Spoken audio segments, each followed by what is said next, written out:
Hey, this is Jurgen Rasmussen speaking. Welcome to the Provocative Hypnosis blog. This particular episode is about how you can use NLP and hypnosis techniques or tools in collaboration with the psychological illusion model framework. So this one is a bit tricky. So I'll tell you a little bit about how I do it and how I go about it. Um, in the past, when I was a more pure NLPer or a more pure hypnotherapist per se, I always felt that there was a risk in selling the client the notion that the technique kind of created the change. So here we have the compulsion blowout technique to blow out your compulsion, right? Or here we have the VK dissociation pattern to remove a phobic response. So there's often this risk that people leave the office, even if they've made a profound change, thinking that the hypnosis or the technique that you've guided the person through has somehow made them change. And this is something I've always been very, very uncomfortable with. Now, I will from time to time still apply certain tools. I do a lot of thought experiments with clients, but it's not under the framework that the technique in and of itself will create a change. It's under the framework that the client is really falling for a simple psychological illusion, as in not really seeing thoughts as thoughts. And the tools are thought experiments to create a context where someone can see more clearly the illusory nature of their own experience. So the most important thing is the framing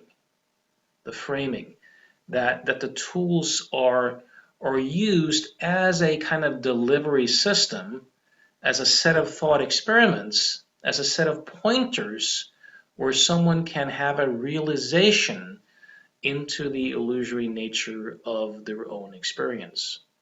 Um, some people, notably in the three principles community, have a mindset of, no techniques, don't do anything with your thinking, don't try to change your feelings. There's a kind of taboo against um, any formal process per se. And I think this can very often be a mistake and a misunderstanding as well. Two reasons for this. A, what they're doing, of course, is that you have a teacher on stage who's telling stories, and who's telling stories with the intent to help someone see something, to have an insight, a realization. Now, whether you tell a story or whether you guide someone through a thought experiment or an eyes closed process, what the actual client does on the inside to connect the dots so that they can see something new or hear something new may be essentially the same. So to categorize, for example, storytelling under the presence of a teacher as not a technique, and any sort of thought experiment or eyes closed process as a taboo technique is creating a distinction that doesn't quite hold up under scrutiny. Now, I'll also say this. I think it's valuable to cultivate certain capacities. So, for example, I do quite a bit of metta or compassion meditation, where I deliberately call forth compassionate states. I do a lot of vipassana meditation. I do a lot of self-inquiry.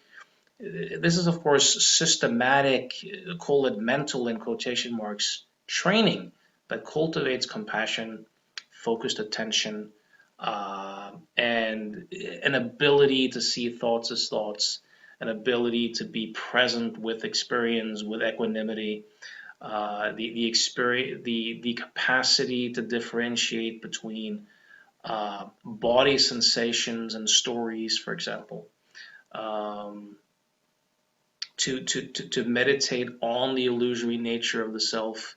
These are skills that it's very valuable to practice, that you can do through formal meditation techniques. So, anyways, let's have a look at how you can use some basic submodality interventions and the classic NLP phobia cure, or NLP VK dissociation, in conjunction with the psychological illusion model, or PIM style, if you want. So, something that I do with almost every client I ever see is a version of the book and balloon game. So if you've ever studied hypnosis, you know this, right? You have someone imagine a heavy dictionary in one hand and 20 helium balloons. Doesn't have to be 20, could be 10. Linked to the other hand. And for most people, they're going to have some sort of response to this. Now, then I ask them, did the feeling of heaviness come from a heavy book? Now, you might be surprised by how many times people actually say yes. So I guide them to realize that the answer is actually no. There was no heavy book there. Next question. Did the feeling of heaviness tell you anything about a heavy book? Now, a lot of times people say yes here. And I do my best to guide them to see that, a book may indeed be heavy, but your actual experience at the moment told you nothing about that, because there was in fact no heavy book there. So I helped them to realize that what they experienced was a thought construct called heavy book pressing down on the hand. And from there, it's not that big a step to have them see that whatever feeling they had didn't come from a heavy book per se, but it came from a thought construct labeled heavy book. And that the thought construct labeled heavy book is not actually a heavy book. Do the exact same thing with the light arm that assumedly floated up in the air as they imagined 20 helium balloons pulling the wrist upwards. I'll say, did the feeling of lightness come from 20 helium balloons attached to your wrist? And of course, I have to guide them again to see that the answer is no. Did the feeling of lightness tell you anything about light balloons attached to the wrist? The trick here is to help them realize that what they experienced was a thought construct labeled 20, again, it doesn't have to be 20, it could be 30 helium balloons attached to the wrist. And that the thought construct labeled 20 helium balloons is not, in fact, 20 helium balloons. And that the feelings came from a thought construct. Now, what I'm going to do with a client is that I'm going to relate this particular insight to everything. Because when the client comes in, they think that they feel events, or a future, or a traumatic past, or other people, or some sort of low self-esteem or poor self-image. These are all illusions. This is all the result of thinking without knowing that you're thinking. So, for example, let's say that, and I very, very seldom do this. I don't have to do stuff like this anymore. But let's say I were to do a NLP phobia cure pattern with double dissociation. One way you could combine this with the psychological illusion model in such a way that the person actually has an insight doesn't just change the phobic response, but actually has an insight based upon it, is you could, so let's say that the event per se was an event where other kids at school had um, put the particular client into a closet and held him, trapped the door so he couldn't get out, and that he panicked, right? So what you could do here, let's say that the names of the other kids were Jim and John, right? So you might get the person into it, and you might ask, are you now experiencing Jim and John, or are you experiencing an image in your mind, a movie in your mind called Jim and John? And is the movie called Jim and John, right? Or are you experiencing the past, or are you experiencing a thought construct labeled the past? Or let's say that you do the double dissociation. You have the see yourself in the audience, seeing yourself go through that particular event.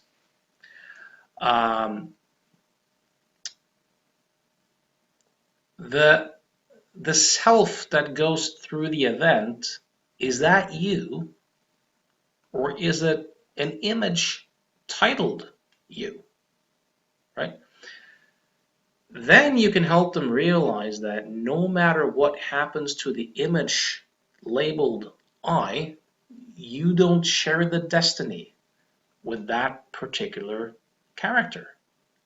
So it can really help if you can guide someone through a learning process where they suddenly realize that, wait a minute, I'm not actually experiencing a trauma or the event or the past or the other kids or even the traumatized I. It just looked that way due to me not seeing thoughts as thoughts. This can be quite profound. Now, in terms of, for example, submodality interventions, let's say that someone is seemingly so fused with a particular thought construct that perhaps you'll have them dissociate from the event. And let's say that they notice that, oh, when I see myself in the event, much of the stress disappears. You could do that, and then you could look for the threat in the particular image, and then you could have them associate, and you could look for the threat in that image, and then you could ask them, what's more threatening, the associated image or the dissociated image? And of course, the answer is neither. They're just images, right? So whenever people think that some aspect of their experience is inherently threatening, you could use submodality distinctions. So let's say there's a voice, you could use distinctions such as tempo or tonality or volume or rhythm or pitch. And you could look for the threat in the particular submodality distinction. You could also pair lower or higher volume and ask, which sentence or sound is more threatening, the loud volume or the lower one. And again, you can help them realize that actually the reality is neither, or the big image of being locked into the closet versus the small image of being locked into the closet. Which one's more threatening? Again, the answer is neither. They're just images. It just looks as if there is a threat there, when you don't quite see that the experience is completely made of thought to begin with.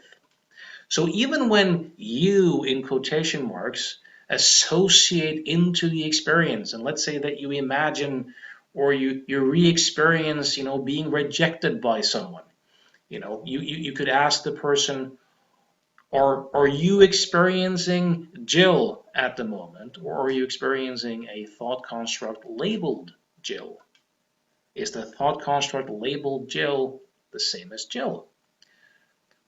Do the feelings you have in your body come from Jill or the thought construct labeled Jill? The I who's being rejected right now, is that you, or is it an image labeled I?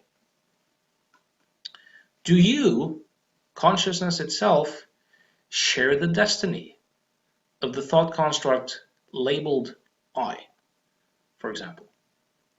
So again, there is a trick here. There is a trick in that if you don't quite understand the psychological illusion model, you'll always be looking for techniques to alter and change people's experience, and this very often reinforces the notion that there's something more than thought that they're experiencing to begin with. So be careful with that.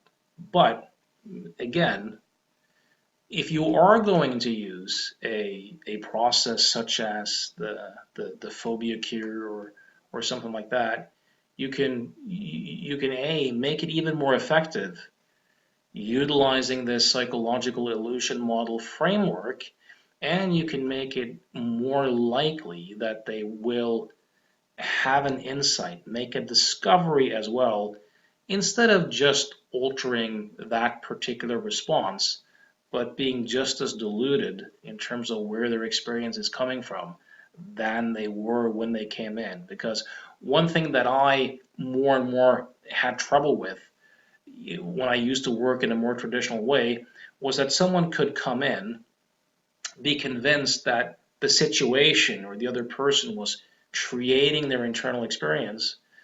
I would do hypnotic work with them. They would change, they would reorganize their experience, but they would leave crediting me with the change and thinking that the hypnosis or that I had made them change. So they may have made some sort of change, but you've contributed to reinforcing the exact illusion that through this particular psychological illusion model approach, you're really looking to help people see through. So I hope this was useful. I think it will likely only be useful for people who have studied the psychological illusion model, but for those of you who have, these are useful pointers. Remember, I do see clients from all over the world in case you want to work with me on Skype. So if you want to book a client session, get in touch with me through provocativehypnosis.com. I do mentoring. I mentor people from all over this spinning planet in terms of how to do more effective change work. If you're interested in that, also get in touch. And at this particular time, my next seminar teaching the psychological illusion model is in Copenhagen, Denmark, 18th till the 20th of January 2020.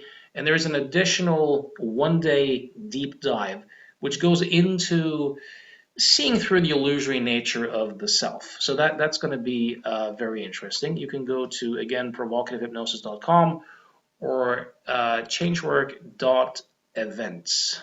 Hope to see you there. Till next time.